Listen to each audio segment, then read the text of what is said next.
Hi there, and welcome to this presentation on how to create a problem-solving culture.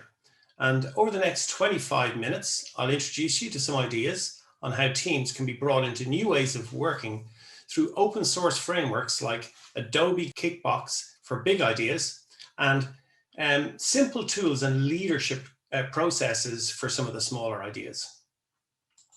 First off, let me tell you a little bit about the company I work with. We are Dacia DevOps, and as the name suggests, we're very focused on helping our clients to change how their IT teams work. So our solutions typically include three dimensions: processes, tools, and mindsets. But we never itemize mindset change on an invoice. We generally show teams what good looks like in how we work, and then transfuse these new ways of working into our client teams on the job. One aspect of our solutions is training, and our relationship with the DevOps Institute goes back to 2015 when there was just one course.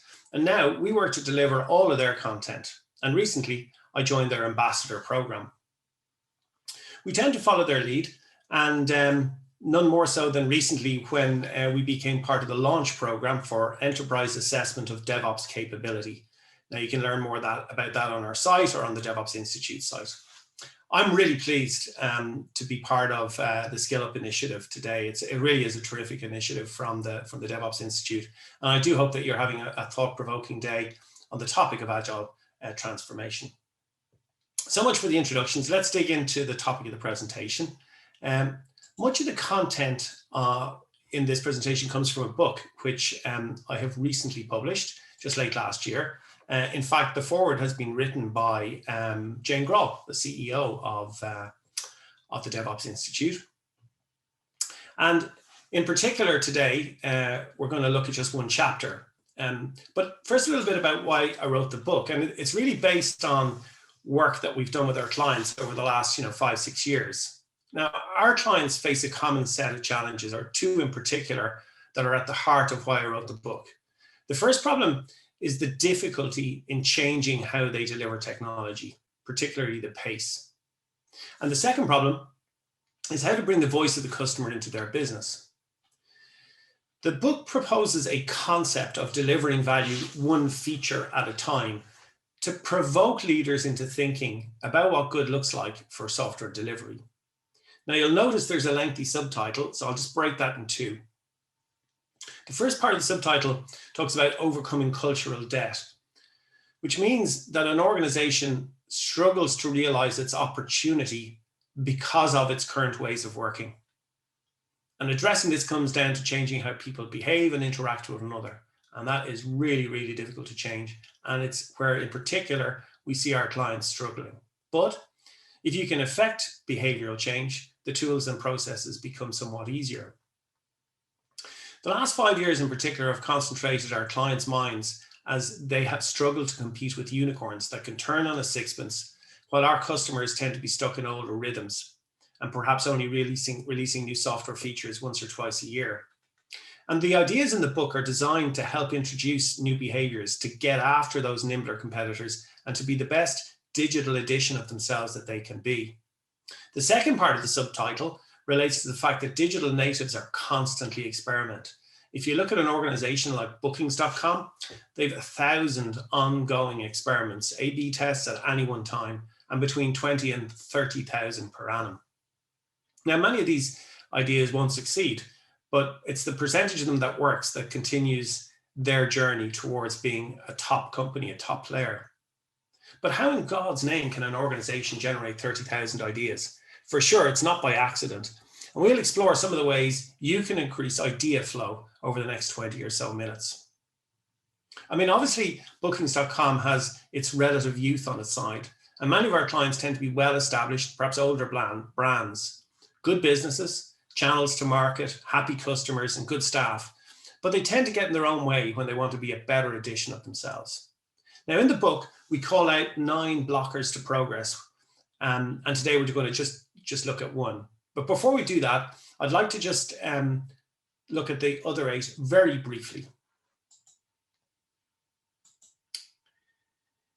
So if I start here in the bottom left-hand corner and I think about delivery teams, I'm thinking about a team that's trying to overcome silos within its own organization. We like to think about teams as all of the resources that you need to go from the backlog to putting a piece of code into production. When I look at this one here around encouraging people to take risk, well, the converse to that is to really help people to overcome a fear of failure. This bullet here is about many of our clients tend to look inside their four walls and only their own four walls and firewalls, when really if they could look out at their peers and at their competitors, it might be a means by which to motivate themselves to want to change. Very often, technology and IT is seen as a cost within an organization. It's imperative to see it as a team of people that can add value to the customer experience. When we think about new ways of working, what we're really trying to do is replace effectively a waterfall. And we will talk with our clients about a new way of working that's hypothesis driven or scientifically based, all the while trying to lead into more incremental forms of delivery. When I talk about the customer setting the pace, the big challenge can be around how do we get the voice of the customer into our back office? How do we get people who never meet a customer from one end of the year to the other to understand what the customer's experience is and why that matters and what their piece of the jigsaw is? It sometimes can be very difficult to get teams united behind a company vision. There are some really good examples of companies that do achieve that, but at the very least, we try to get people to focus and unite behind a value stream or a product. And then the last point that can be a blocker is where very often the C-suite in an organization has some scar tissue or fear of technology. And so we really have to work with them to help them understand the opportunity that technology presents. But now we're going to look at why low levels of innovation exist and how we can actually democratize innovation where possible. So we'll look a little bit at the cause and effect. So innovation can often be seen as a laboratory or a siloed function, which is just one place where all good ideas will originate or be collected into. Now, this can frustrate the rest of your organization who might volunteer their own time and effort to solve problems if only they had a means by which to do so. Hierarchy can often create a loss of signal between customers and the C-suite. And again, in my own experience, I've never met a C-suite executive who didn't want to fund good ideas and indeed reward them. But again, they need a means by which to do so. Ask yourself, are good ideas rewarded? You know, many organizations don't have a simple reward system, where others, such as Procter & Gamble, have introduced a bonus system and an awards event every year for ideas that deliver value. And they're trying to heap praise and bestow good things on those that come up with really good ideas. Let's take a little look now at the effects of low innovation. So if they're not addressed, small frustrations for customers and end users have the same inevitable result. So the first time your customer has a poor experience, they may not voice it, they might. The second time, they probably will voice it, but they'll be frustrated because you don't seem to be listening to them.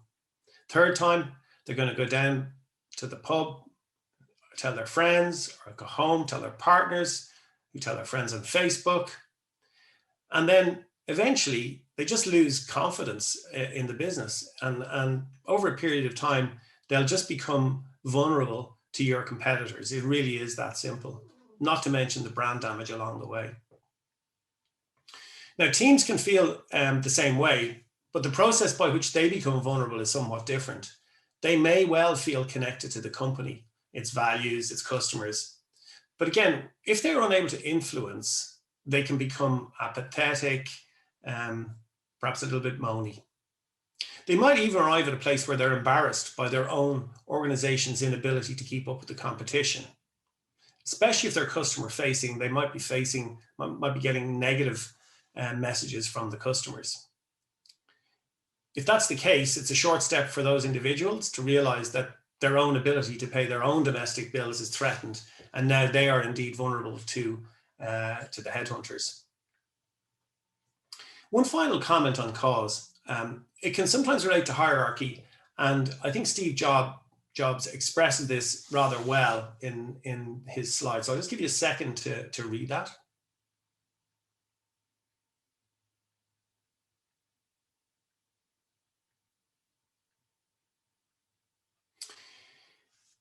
We sometimes talk about this as the hippo, the highest paid person in the room. If that's the only person that's allowed to express an idea, you're just suppressing and taking energy out of the business. So I want to turn now and start talking a little bit about the steps we might take to overcome this barrier, this blocker. But as a way of initiating that, I'm going to show a very short video and an extreme example of what good looks like, so that you have a sense for what might be possible. So this gentleman, his name is Kevin Sirache, and he's talking about Steve Jobs. You know, we talk about disruptive innovation here a lot. And for us, disruptive innovation means we have to take risks. We take risks as a company. We take risks as individuals. As individuals, we want to encourage people to stand up in a meeting and go, hold it. I know it's been done this way for 100 years. I got this new idea and you're going to think I'm crazy. Those are the ones I want. We want to encourage customers when we have to tell us what their problems are. I think like Steve Jobs at Apple, we don't anticipate that customers are going to tell us the product they want. They're going to tell us the slew of problems that they have. And then we can come up with the products that they want. Obviously, from a disruptive innovation standpoint, Steve Jobs is the epitome of it. And Steve is the epitome of it because he got fired for being too innovative, and they brought him back, and he was still too innovative, and it just turned out he was right.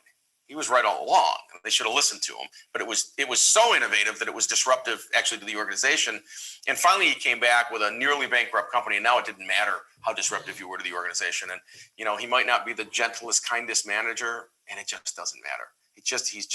He's right 75-80% of the time, and when he's right big. You know, the iPad is an amazing, an amazing, 22 million sold or whatever it is already. So you have to think that's a once in a lifetime find of a person that is so disruptive and got to be back in a place where they'd let him be that disruptive, regardless of what was going on in the organization.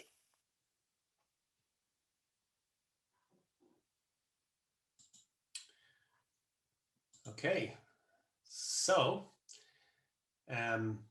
welcome back.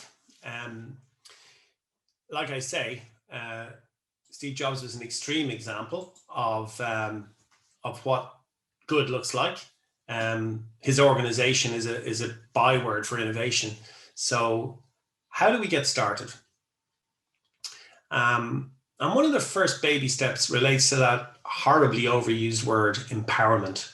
But how do you actually empower people? Let me try to give you a really practical example of this. Just for a moment, forget everything you know about change.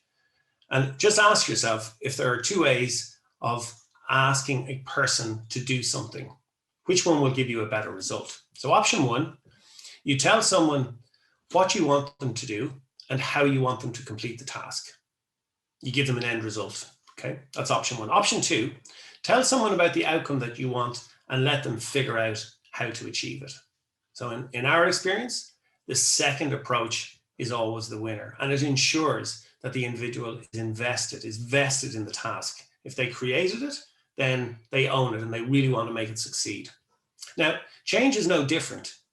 If you want to change how people interact, you have to give them a little bit of psychological safety, but the power to figure out better ways of working. You don't instruct them, you don't micromanage them, you create an environment where they can build new ways of working. And then they are part of the change and they are vested in its success. So let's now look at some of the smaller ideas. So we're going to look at small ideas and big ideas. And let's look at some of the smaller ideas and a tool to harness the frustrations that people have in their day-to-day work. Now, it's important to realize that no good idea can be too small, but it does have to be viable, as we shall see. People will often assume that brainstorming or that innovation means brainstorming for new ideas with whiteboards and there will be light bulb moments. In fact, this very rarely happens. In my experience, it's never happened. And we tried within our own organization to go at it this way. The best small ideas tend to come from people who have a frustration in their day-to-day work and they're motivated to do it better.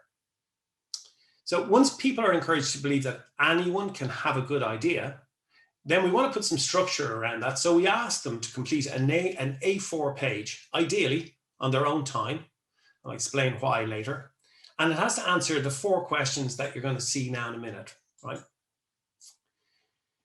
The key to this A4 is to make it clear to your individuals and your teams that as an organization, there will be a rapid review process for completed forms and a progression to fund the solution or give feedback to explain why the idea doesn't have merit at all, or perhaps why it might be a lower priority. Let's look at each of these now for 1 second.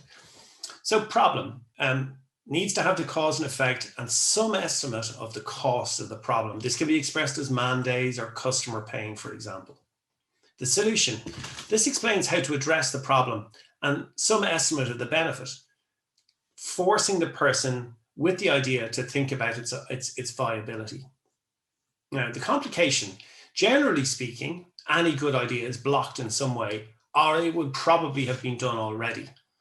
So blockers could be an absence of skills or technology, or perhaps artificial boundaries between people in your organization. To overcome the complication might mean that the person has to go and think somewhat about the downside implications, or it might lead to engaging colleagues to sense check the solution. Let's be clear, completing the 1-pager isn't easy. Distilling your idea onto 1 page can't be 2, and it can't be a 6-point font. It has to be a 10-point 1-page font, 10-point font on 1 page. So the idea really has to be distilled before it's worthy of any further consideration. If the idea is deemed to have merit, it is quickly given oxygen. So the person that has had this idea probably gets some time out from the day-to-day of transacting to explore and hopefully implement the idea in a short time frame, probably less than a week, something like that. So if you just implement the A4 idea and stop there, you're signaling that the business will invest in your future, in the individual's future. So it needs to be done in an encouraging way with clarity around the next steps. Testing a person's belief in their idea and seeking their discretionary effort. Remember, they're going to do this on their own time. That'll seem alien at first, but it is a form of self-empowerment. In particular, if there's been a culture of waiting for something to happen rather than getting on with things.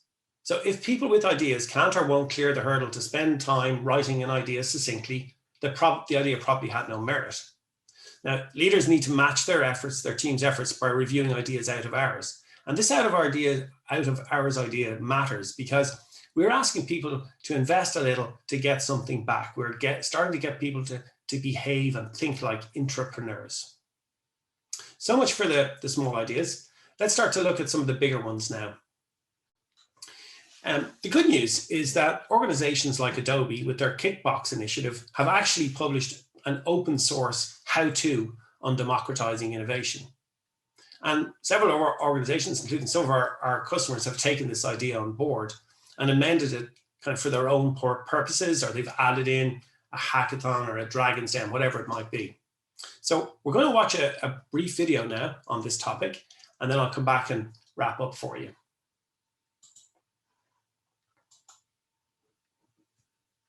You may have noticed these red boxes up here on the stage. In a few minutes, I'm going to give each one of you your own personal red box. So the red box is really like the angel investor. There's everything inside you need to go do it now. Having the executives of Adobe invest in innovation, I think, is not surprising. I think it's required. Most people don't know how to go about pursuing an idea that we think is innovation.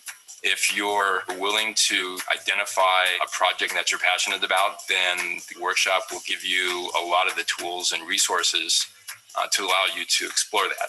Job number one was to empower Adobe innovators. They would like me to investigate my idea. I think opening up those doors for Adobe employees to make a difference is absolutely what needs to be done.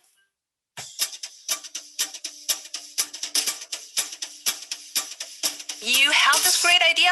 Great. Go do something with it. Oh my gosh, this is a chance for me to actually do something that I've always wanted to do. The red box contains a process. with 6 levels that actually walk you through having an idea and putting that idea in front of customers, testing that idea out, and then improving that idea, and ultimately bringing the idea back into Adobe. One of the most creative parts was the idea of a $1,000 credit card that we could use any way that we wanted. $1,000 to do my idea, not my manager's idea, not Adobe's idea, but my idea. I felt empowered. If you're doing something that's connected to your passion, that thing is just going to bloom. In your red box, there was this little booklet that said bad ideas. All new ideas look like bad ideas. Bad ideas are okay. The trick is actually evolving the idea rapidly to become a good idea. First, in rapid conversations, literally within hours of having the idea. And then within days of that, actually putting a website out that customers can come to and engage with the value proposition. We can easily create a website and then see how many people are actually interested in your idea. The assumption is that no idea is exactly the right idea when you start. It's about putting it out, getting feedback, and then iterating on that idea. We call it being able to fail fast. Failing is not a problem. You learn to do something better and innovate further.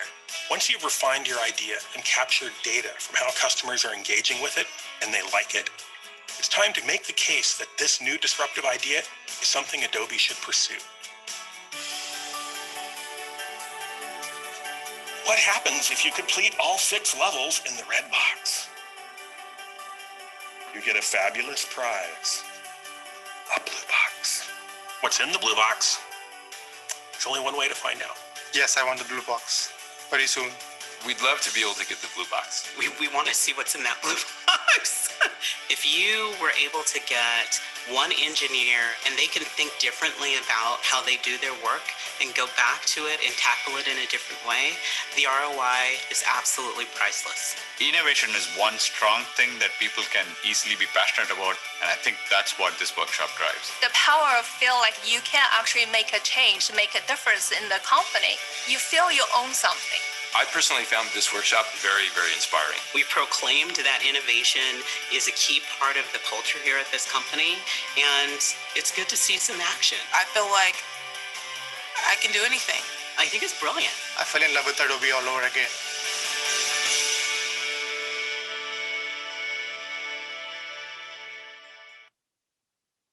Okay, so we're back here again. Let me give you some further thoughts on this topic. I guess one of the first things to recognize about big ideas is that they come with bigger price tags. So invariably, this process involves your C-suite because it involves bigger budgets. And one of the best ways to engage the C-suite in this type of activity is via HR, your HR department. They're frequently heavily involved in transformation, and they want to find ways to engage customers with the C-suite and to flatten the organization somewhat. So initiatives that bring customers and teams of people in the C-suite closer are likely to be well funded and likely to succeed, especially if they're proven. And most C-suites want proven resources, if you like, to work with. So we're getting towards the end here. I'm going to try and just summarize a little bit what is in the red box, in case it wasn't obvious, is kind of a how-to, but also money, resources, people's time, and so forth. Time out from production, so it's a larger scale edition of the A4 idea. And this idea of the minimum viable. So what do we need to do to prove that something might work or not work, as the case may be? And if it does work, can we now step onto what's the next test and iterate forward? And that's the concept behind the blue box, and there can be black boxes and so forth as well. Okay, so today we've spent, sorry, that's the URL for the Adobe Kickbox. So today, I was pleased to have this opportunity to speak at SkillUp, and I just want to summarize very quickly what you might take from this presentation. The first is that anybody can have a good idea. The second is that no idea is too small.